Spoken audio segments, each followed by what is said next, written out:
I'm sharing my story, my testimony, my experience, my life.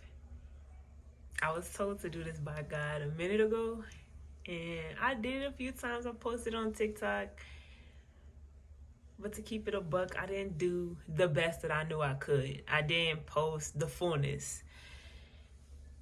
And really, I wanted to write it down. I believe that would have brought me more healing. And it did. I just wrote this all down, and I was healing. I was crying. I was letting go. I encourage you to write your story down. This was brought up to me to give my testimony, my story, on TikTok.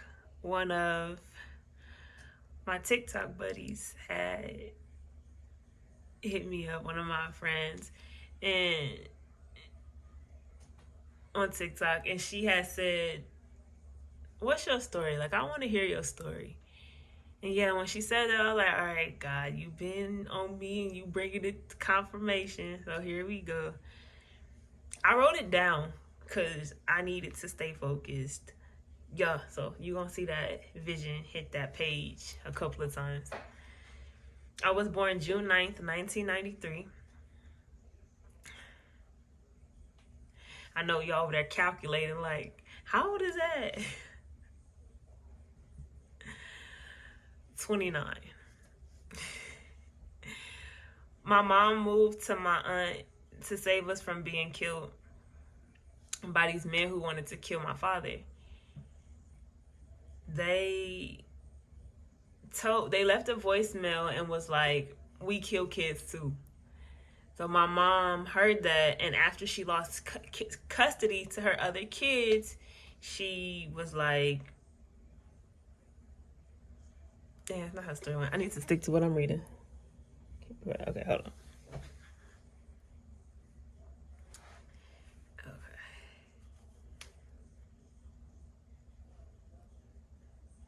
Okay, that's not how the story went. Hold on. Let me just read what I got. After my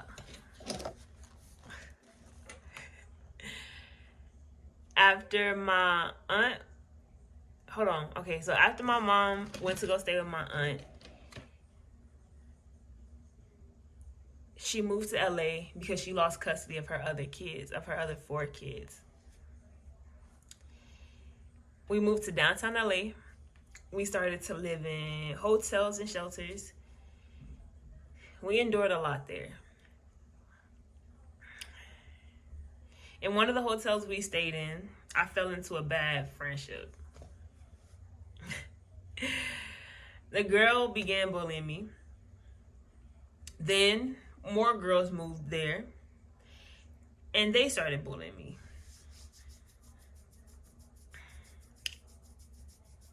It was 4 of them in total, 1 plus the 3. I tried to stay away from them as much as I could, so I ran away from school. I saw the girls checking into school. The principal came to my hotel where I was. My mom was aware of the bullying, but she didn't keep me from it. They continued to bully me. It was so bad that one time they made me drink my own pee. My mom never stopped it. I found it pointless to fight because they would hurt me. I was tormented by them. There were older girls that lived there in a hotel. And they would get all of the younger girls in a room, in this dark, small room. It was like low-key like a closet. And they would make us touch each other. One of the older girls would pull me aside outside of the room, and she would make us do stuff together. And this continued for a minute. And this older girl was the sister of the bully, the main bully.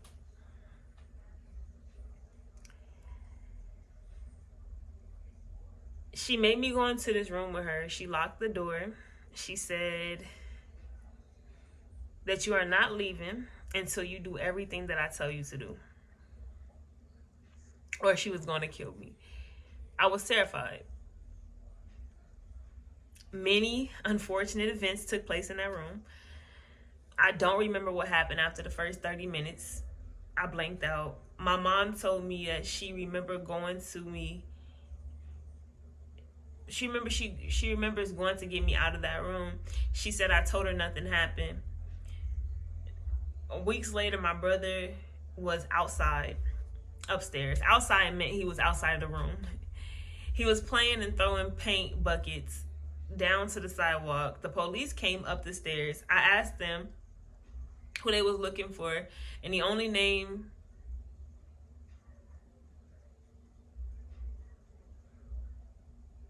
that they gave me, that they mentioned, was my brother's name. I followed the officers. They put us all against the wall.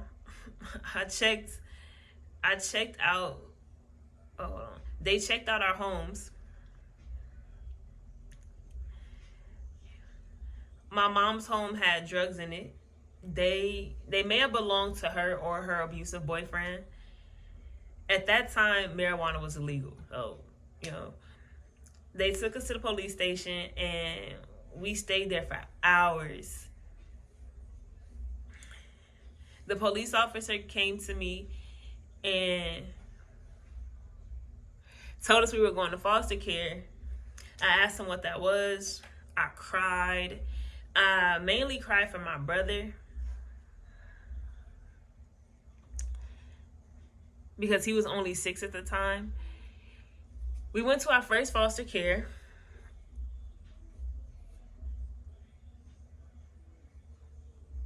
House. We were allowed to stay together, and this was important to me. Our first foster home was beautiful. I had my own room. Everything was grandest. Like, she had cancer. Her ability to take care of us was limited. She never did my hair. My hair was matted and began to lock. My mom came over to comb them out. I wanted to play in the pool.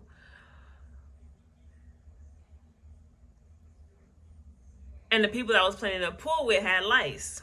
I caught it. My mom never got a chance to comb my hair out again.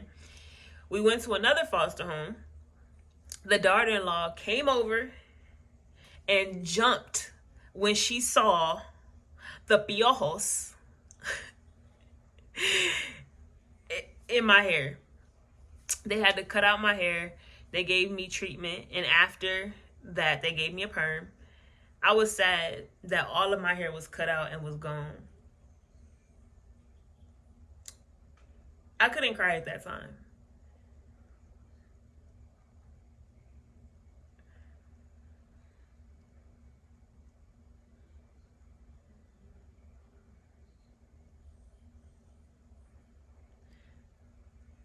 I cut off all emotions that made me vulnerable.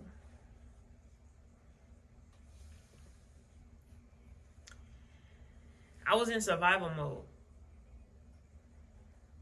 My brother and I became distant. I focused on myself and I neglected loving him.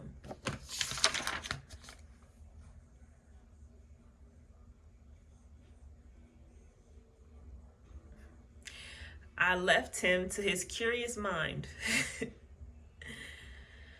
Lack of guidance and lack of love caused him to play with matches under a bed, and he burned up half a bedroom.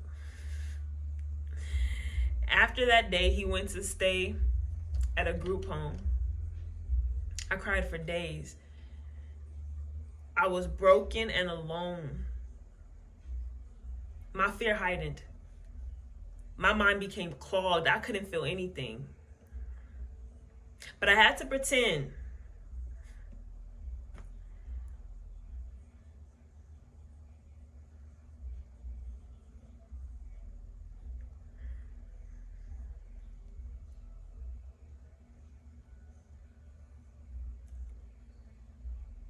In order to survive. My brother came over once. He ran away in the middle of the night with a German Shepherd.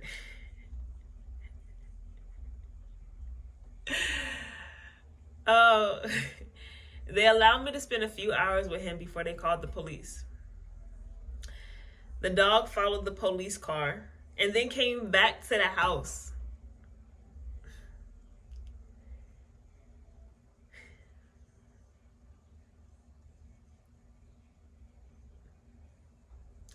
He waited outside for days. I wanted to keep him. I wasn't allowed to. They called the pound. They never took me to visit my brother. My mom fought to get us back. She let go of the abusive boyfriend and got a job. She got us back. Then she lost us again. I went back for a year. My brother went back for 6 years. We stayed in shelters. I fell into lesbian acts due to the unhealed trauma. I hurt people. People hurt me. Things got better. We moved to our own apartment in the jungles.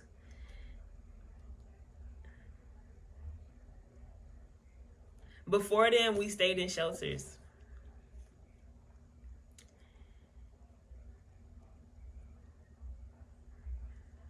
I started college. I fell into the wrong group of friends. I am not insinuating that these girls were bad girls. However, my attention was to be on other things at that time. I am responsible for my own actions. I was a grown woman at that time. Can't nobody tell me what to do. However, if I would have had a more positive group of friends, I might have made better choices. Regardless, despite of that, this is no shade to anybody that I knew. I wish the best to you. Peace. Okay, back to the video. I started drinking and smoking and having sex. We found our first apartment. Oh, pardon me. Hold on. We lost our apartment. We were homeless again. I had two choices: to fall into the world, to fall into God more, to fall into the world more.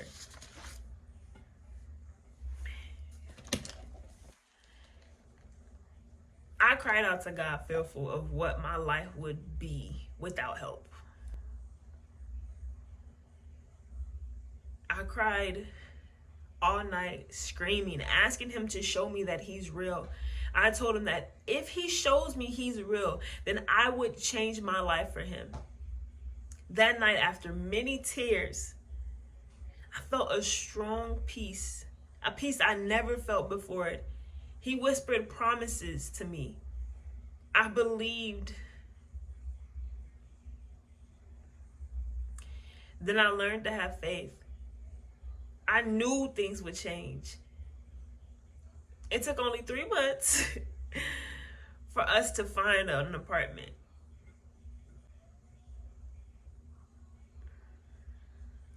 I started going to church and I got real. I started to let go of bad habits and influences.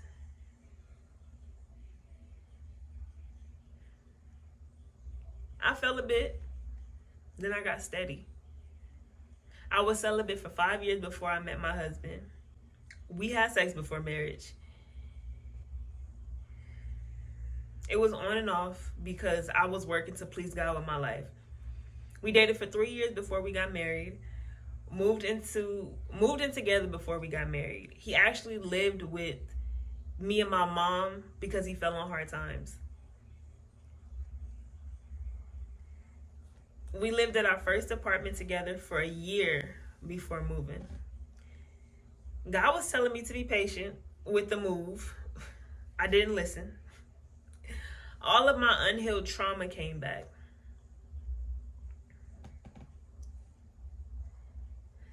Though I was in God, I wasn't fully healed. I left the church that I was youth minister and praise dance leader at. God needed me to leave there. I honestly stayed longer than I needed. I became fearful and unsure. I started smoking again. We moved to Victorville. Thankfully, we were only there for 6 months. God was telling me to be patient because right before we moved, COVID hit. Things were nice at our old apartment though. Andre, though, hold on, though. Andre fell into a bit of a situation with someone around there, and that added to fear and anxiety. No matter what, I still felt God. The whole time I heard him, I kept in the word, but my brokenness was too loud. I allowed the spirit of depression to take over. My mind wasn't thinking straight. Where we lived sent my anxiety through the roof. In Victorville, my peace was shaken. New people bought the apartments. It was a shady deal. We weren't told anything at the sign-in, but they knew what was going on when we signed.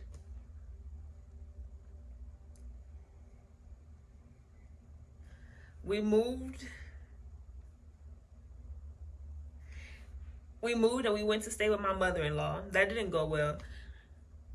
We moved into hotels. I was saving my money from my job. My anxiety caused me to miss out on some good opportunities. A 2-bed, 2-bath in a great neighborhood. Perfect, but because I felt so much shame from my past mistakes, I didn't feel as if I deserved better. I was worried. We moved into our place that we're at now. Things are going great and running smooth. I'm now growing my handmade business. Our first product is our baby reveal gender jars. I'm working on building my online presence to show other girls that no matter your brokenness, you can be healed. And to show all girls who are coping good with the pain that God sees you and wants you to live a whole, joyful life.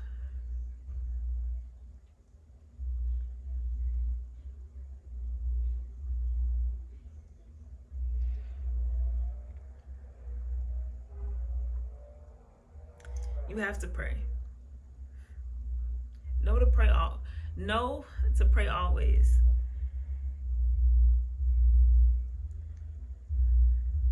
Things heal. You have gifts to come out of you.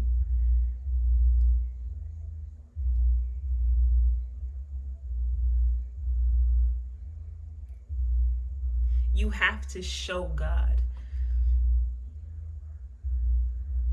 This world couldn't stop you.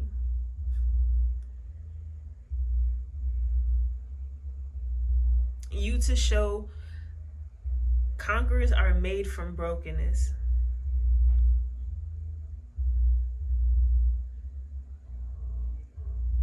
Love.